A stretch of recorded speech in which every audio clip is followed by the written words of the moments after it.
كثير. جماهير نادي النصر لا أريد أن أذكر أسماء عشان ما أصيل أحد.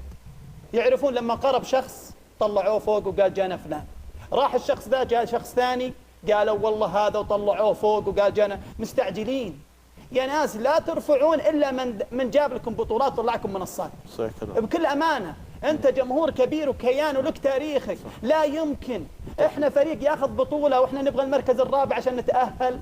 وصلت لهالدرجة؟ لا يا أخي، جمهور نادي النصر تبي تضحي بالغالي كله بكل شيء. إذا عندك ولا افتح الأبواب يا أخي، افتحها للناس. الواحد شيء ويبكي لما أشوف أنا جماهير تصيح ولا تبكي. يا أخي وين أعضاء الشرف؟ يا أخي أنت ما تحزنون يا أعضاء وش الشرف. مسوي مع غيري؟ وش الدنيا في قربه أقول يا روحي أنت ما تهني ولا بشوق لي مشغول؟ وش مسوي مع غيري؟ وش الدنيا في قربه أقول يا روحي أنت ما تهني ولا بشوق لي مشغول؟ أنا ما زلت أفكر فيك وموت بحبك وطريق، ولكن هذه أطباعي أخبي الحزن بي ما أقول. أنا ما زلت أفكر فيك وموت بحبك وطريق، ولكن هواي أخبي الحزن بي ما أقول.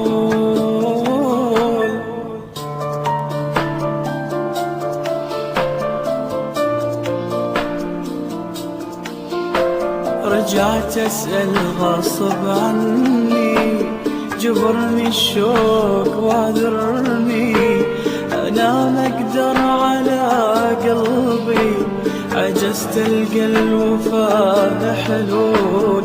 رجعت أسأل غصب عني، جبرني الشوق واعذرني، أنا ما أقدر على قلبي، عجزت ألقى الوفاء حلول. أنا ما زلت أفكر فيك وموت بحبك وطريق، ولكن هذه أطباعي بالحزن بي ما أقول. أنا ما زلت أفكر فيك وموت بحبك وطريق، ولكن هذه أطباعي أخبي الحزن بي ما أقول.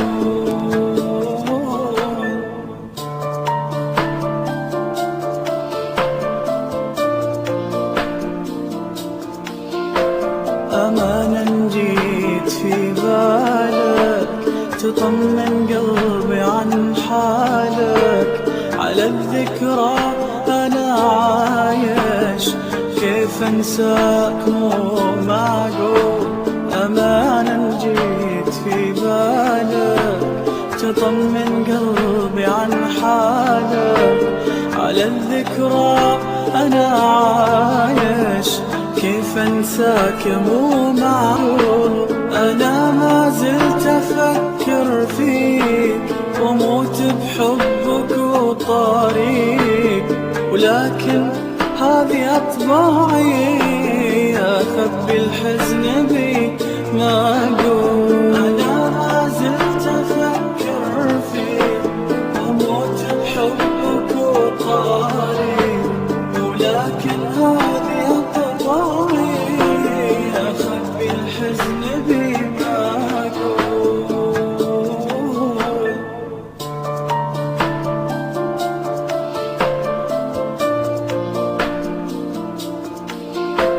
حسبت إني بعد فرقك راح أهوى غصب وانساك، لقيت الحب مع غيرك أمل من أوله مقتول. حسبت إني بعد فرقك راح أهوى غصب وانساك، لقيت الحب مع غيرك أمل من أوله مقتول. أنا ما زلت أفكر فيك وموت بحبك وطاري، ولكن هذه أطباعي، أخبي الحزن بي ما